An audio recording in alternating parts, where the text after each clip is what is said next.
Welcome to the Hodja on Architecture podcast. The Architecture of the Myth.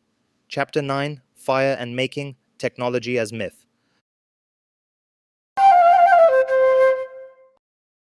In the previous chapter, we explored the sacred axis as a system of orientation in which architecture aligns the human body with the landscape, ritual, and the cosmos. Temples clarified direction. They stabilized perception. They told us where to stand, where to look, and how to understand our place within a larger order. But orientation alone is not enough. Before space can be aligned, it must first be made. Before the axis can guide, matter must be shaped. In this chapter, we move from alignment to production, from geometry to material, and from order to fabrication. Greek mythology gives this role not to Zeus nor to Athena, but to Hephaestus. He is the god of fire, metal, and craft, and unlike the other Olympians, he does not rule from above or persuade through wisdom. He works, he produces, he builds. His domain is not the sky or the city, but the forge. This distinction is crucial. Hephaestus represents a different kind of power, one grounded not in authority or abstraction, but in the act of making. The forge is one of the earliest architectural spaces in mythology. It is enclosed, intense, and highly controlled. Fire must be contained, materials handled with precision, and tools organized in relation to the process. The forge is not designed for contemplation, it is designed for transformation. Within it, raw matter is subjected to heat, pressure, and technique, gradually becoming something else. Architecture, in this sense, begins not with form, but with change. Fire is the primary agent of this transformation. It allows materials to shift from one state to another, from soft to hard, from formless to structured.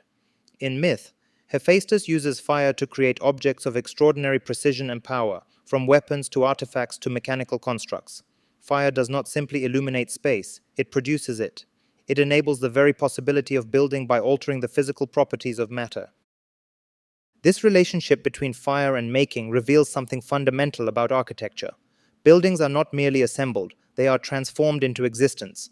Stone is cut, metal is forged, wood is shaped, and each material undergoes a process that changes its nature.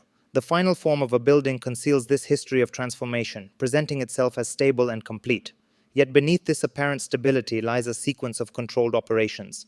Architecture is therefore a process before it is an object. Hephaestus embodies this process. His creations are not accidental. They are the result of skill, repetition, and deep knowledge of materials.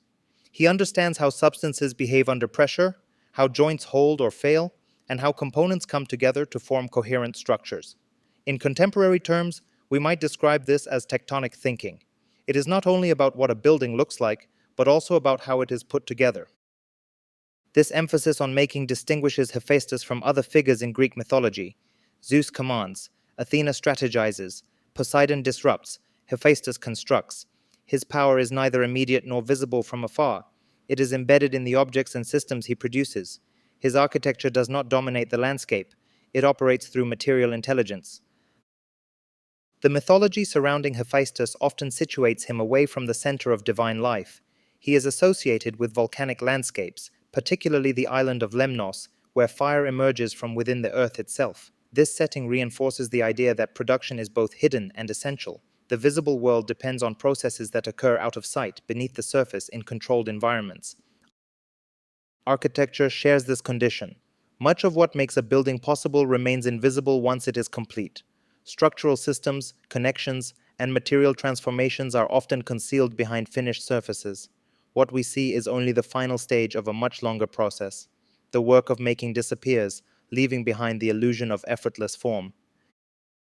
Yet the logic of making continues to shape how architecture is conceived and experienced.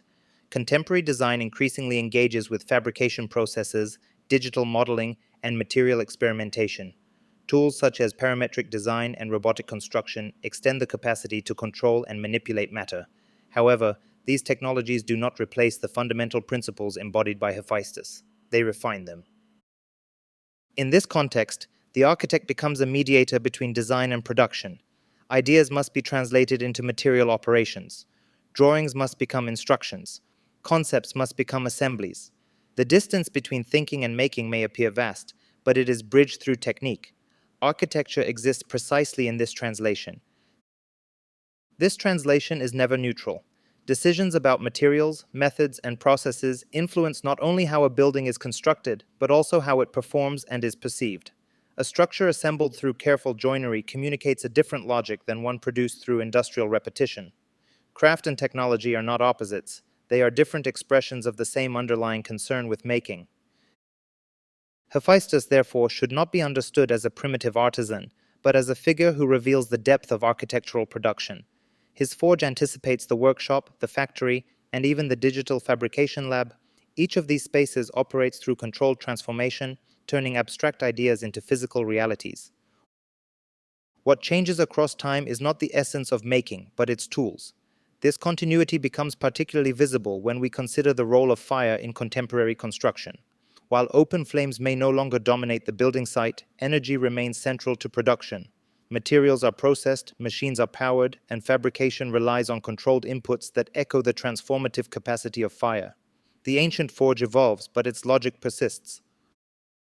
Architecture, then, is not only about space or orientation, it is also about the conditions under which space becomes possible.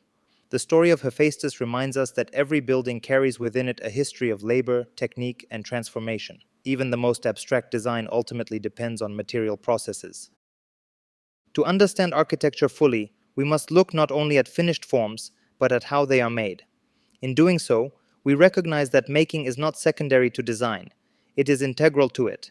The separation between concept and construction is a convenient abstraction, but in practice, the two are deeply intertwined.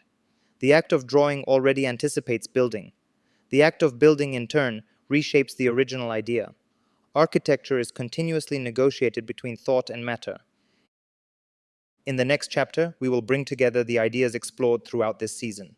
From chaos to Olympus, from the city to the sea, from the underworld to the labyrinth, from the temple to the forge, Greek mythology has offered a series of spatial models that continue to inform our thinking about architecture today. The final chapter will examine how these ancient patterns persist in contemporary space, revealing that myth is not something we leave behind, but something we continue to inhabit.